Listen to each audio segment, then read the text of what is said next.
are long gone are the days where people had to suffer in silence. Now they gonna suffer on YouTube. So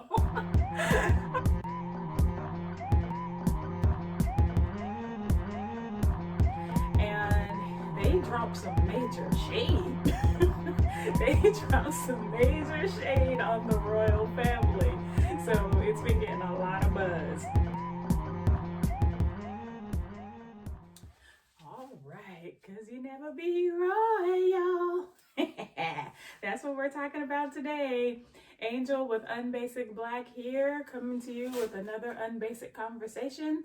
Today we are talking about the latest and greatest interview conducted by Her Majesty stateside.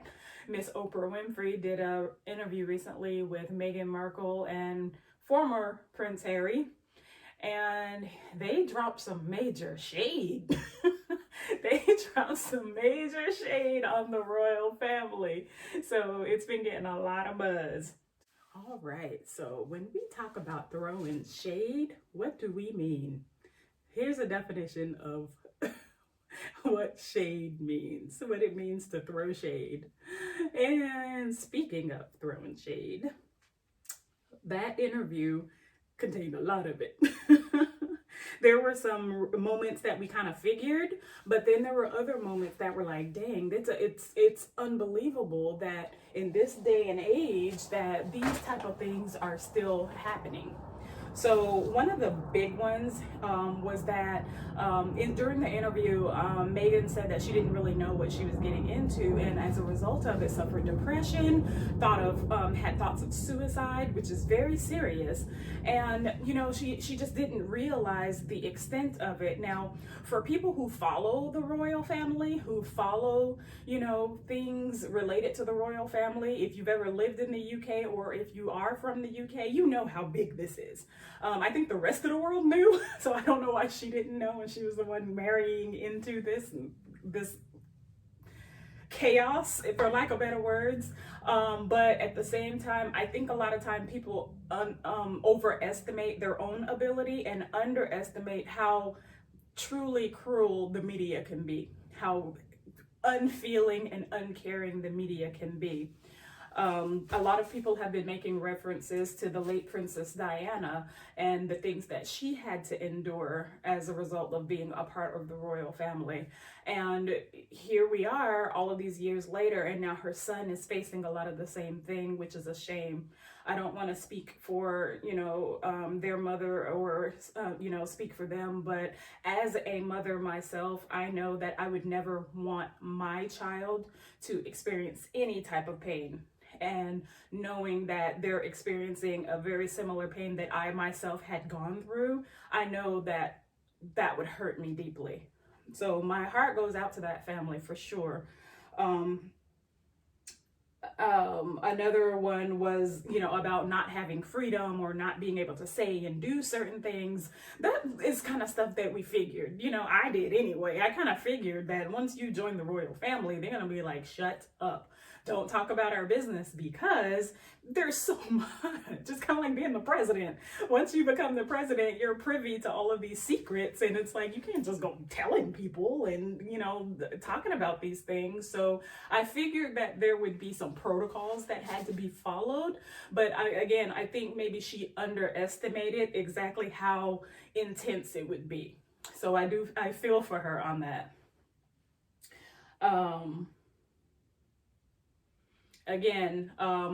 Individual having thoughts of suicide as a result of everything that she was going through, related to a family, related to the media, related to the scrutiny and all of these things, that should not happen. And we're going to put some information here if you have thoughts of suicide, because a lot of times mental health is not really talked about in the Black community in particular, but it's one of those things that still carries a stigmatism. There's still some negativity surrounding mental health and getting help, but it's a very normal thing. People need help. People go through things. Okay, so there's a place, and there are people that you can talk to if you're feeling that way, or if you're even just feeling bad or down. Even if you've never had thoughts of suicide, but if you want to speak to somebody about things that you're going through, help is available. Okay. So the royal family didn't want to give Archie a title. Shade. Or the security that comes along with it. They didn't want to give the child a title, and they didn't want to give the child security. To me, that was a big one as well. Again, as a mother, so you're telling me that my child is going to be followed around, is going to be harassed by the media, is going to be, having to go through all of these things, but you don't want to help us?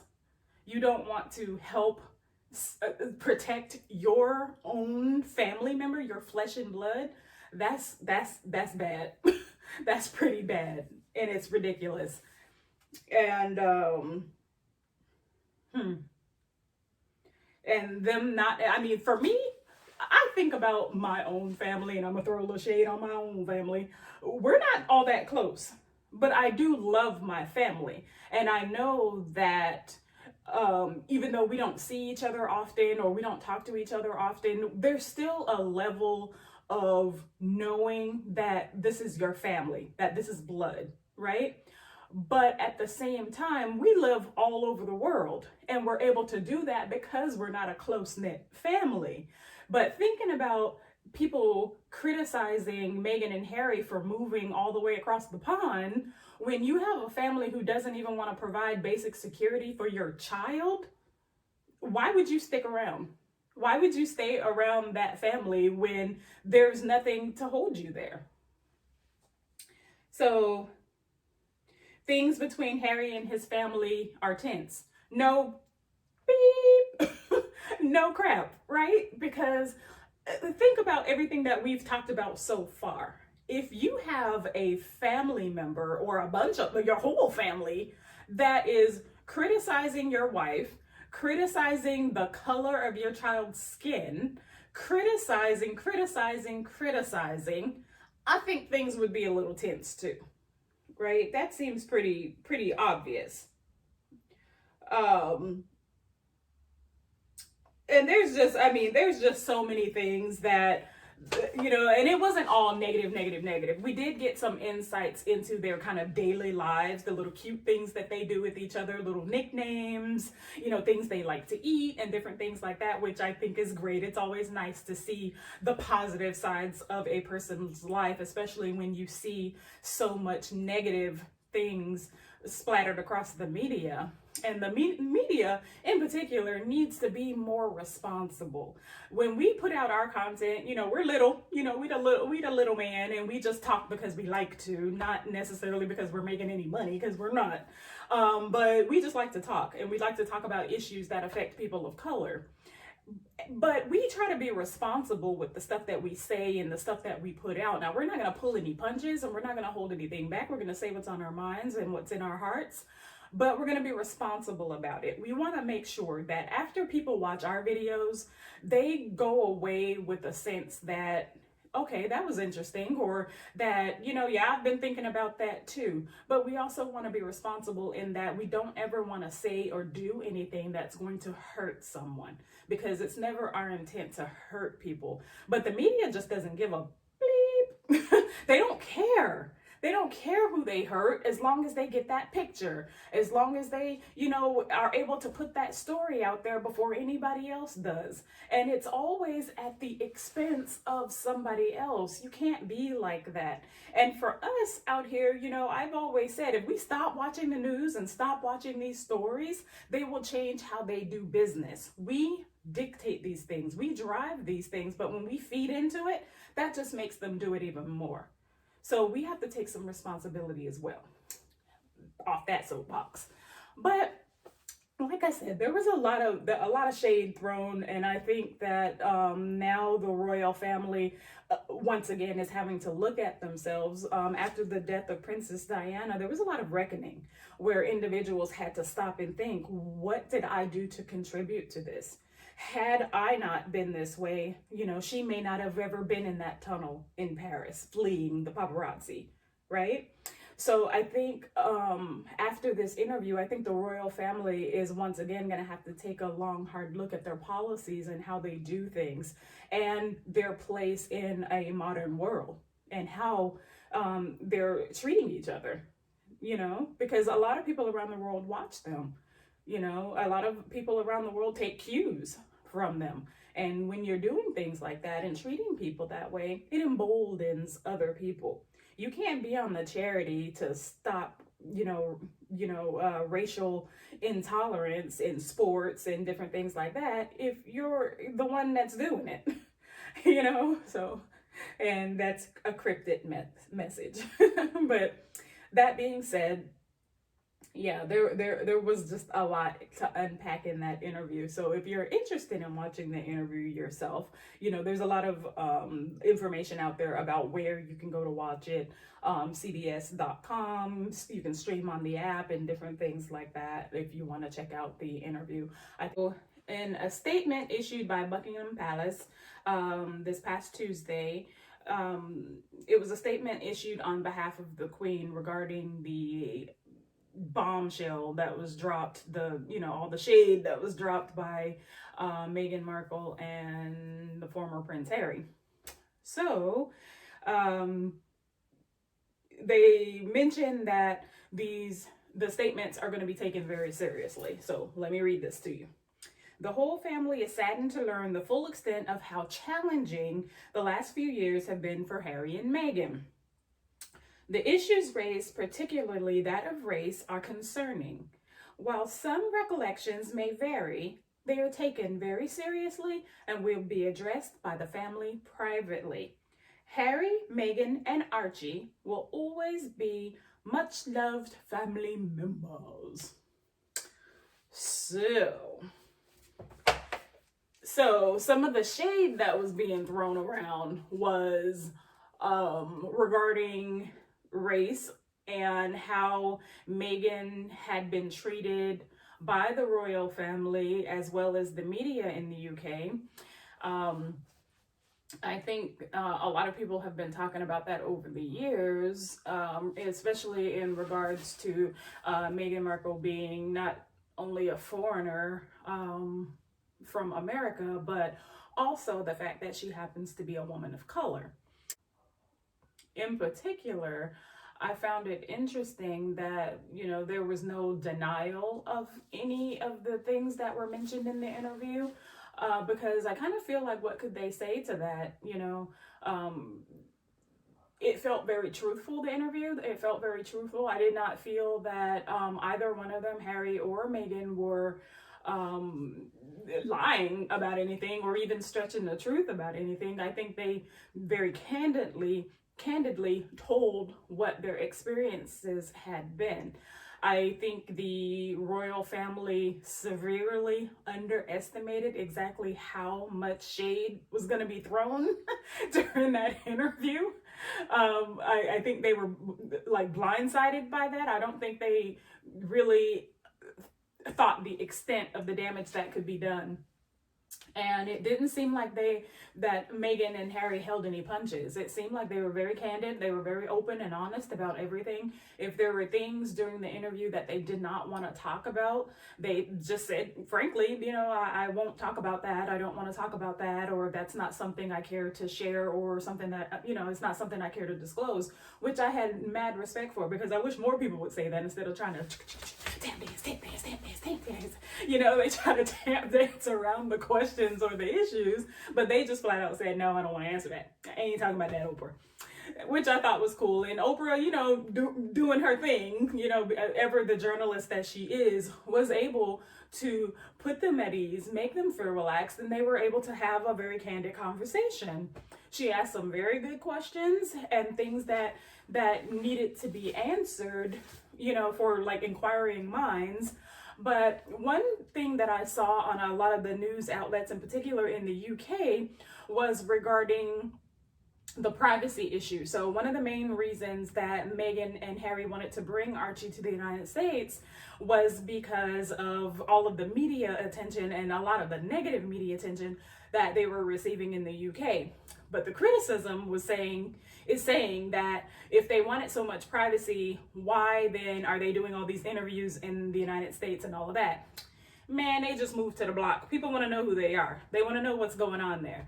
Now that they've had this interview, which I respect them for, they came out of the gate and said, hey, this is what we're doing. This is why we're here. This is what we've been dealing with and what we've been going through. I don't think that in any way says to them that they're ready to open up their lives to mainstream media. I think that just says that they wanted to get ahead of the media and say, look, this is what I'm willing to present to you. After that, we'll see. What kind of lives are they going to live here in America?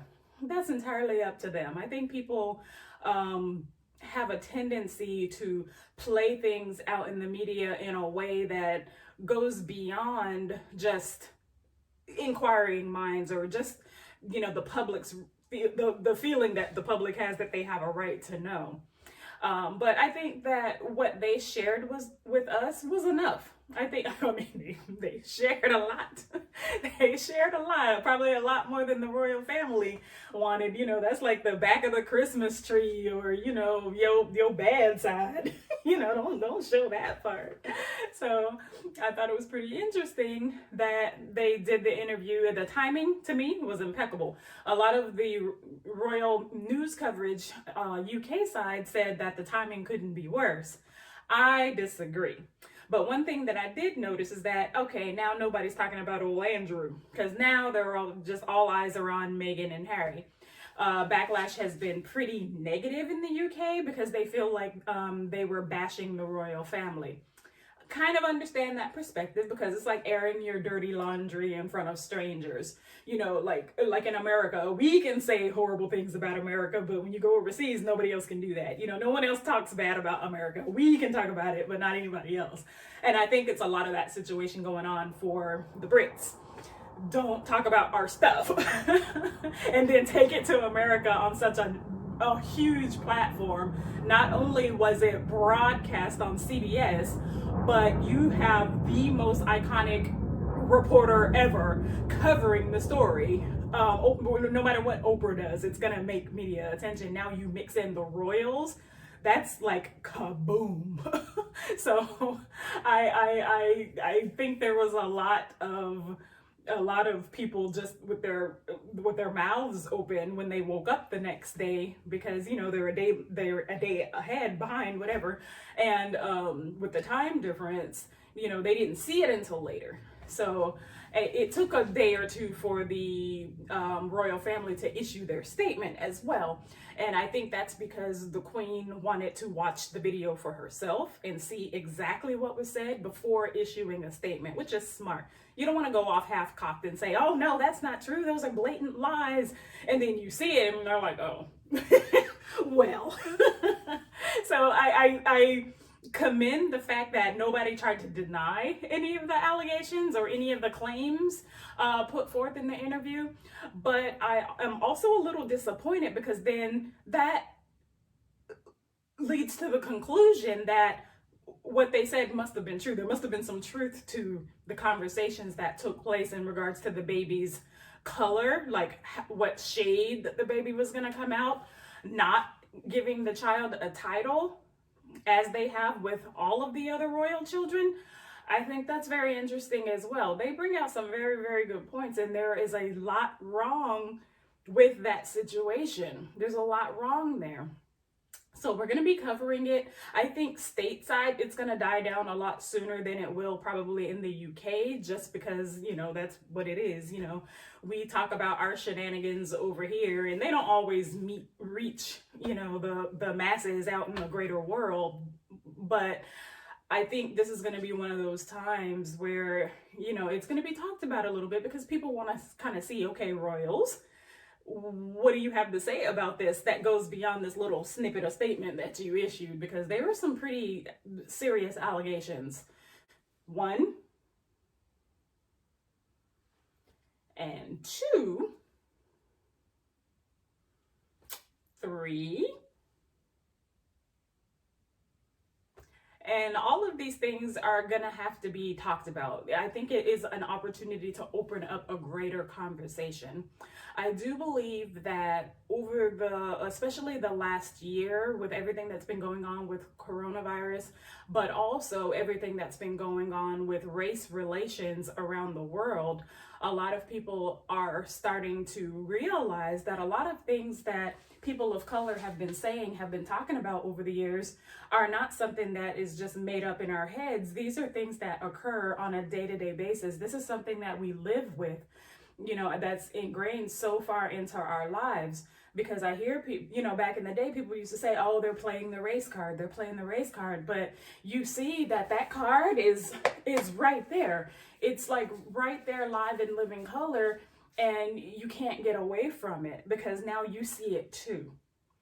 And I think that's a great thing, because I think these are conversations that have been waning over the years. You know, we went through the civil rights movement, and from the civil rights movement up into now, not a lot has changed. It's gotten better, but not really. So I think that all of the things that were hidden in the closet, or, you know, under the rug, or, you know, just out of plain sight, are now right in your face. Bam. And I think that people are like, whoa, I can't believe this. Because it's tough when you find out that you're not the good person you thought you were.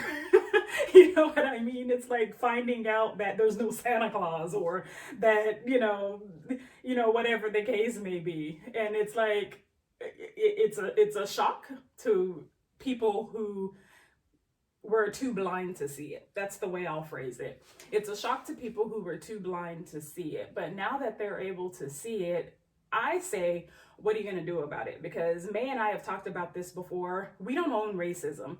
I do not think people of color invented racism. I think we've played into colorism. I think we've played into some of the oppressive things that have been thrust upon us over the years. But I don't think we should own racism, because I don't think the issue is with us. I think the issue needs to be talked about on a greater scale. So when you have interviews like this one, I think it drives the point home even further, because the conversation doesn't need to stop. You know, the things that occurred last year, all the Black Lives Matter protests that happened in the streets, once January rolled around, you hardly hear anything. But the problem still exists. No matter how much mainstream media wants to move on and talk about something else, you can't move on until you address these issues. The SAG Awards that, you know, just happened, was it the SAG Awards? I think it was the SAG Awards, that just happened a couple of weeks ago, or a week ago, or whatever, and a lot of issues were brought up then. You know, they realized, you know, that the voting pool, there were no people of color on the voting pool. There was not one Black person on the voting pool. And it's like, how can you have a fair and, you know, unbiased voting tally if all peoples are not represented? So I think these conversations are starting to happen more frequently and on a more global scale, so that people realize that, wait a minute, this isn't just something that's happening to us. This is happening to everybody of color. And that's ridiculous. When you have an entire world that is made up of people of color. There is no reason. You know, we used to talk about, you know, apartheid, and it's like, how do you have a nation that is 80% Black be oppressed by the minority? And that's kind of what we're looking at in the world right now. How is it that the entire world that makes up people of color are being so oppressed by such a small minority of people?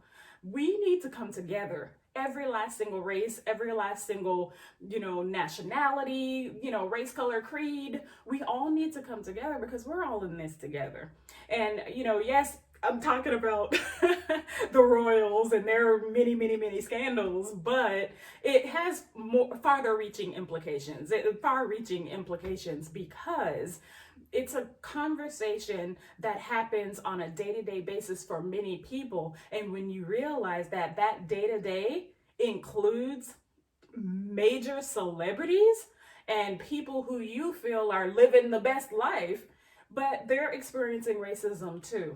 And it's ridiculous. It really is. And it needs to stop. And people of color around the world have said enough. We're not taking it anymore, because we don't have to.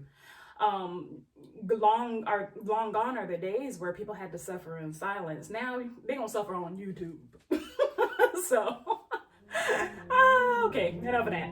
So I am Angel with unBasic Black. We're going to be talking about a lot more, so please stay with us, and you'll see here and here and here and here.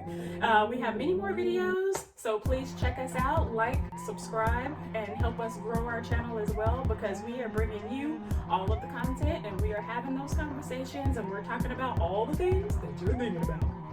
So stay with us, and thanks for watching.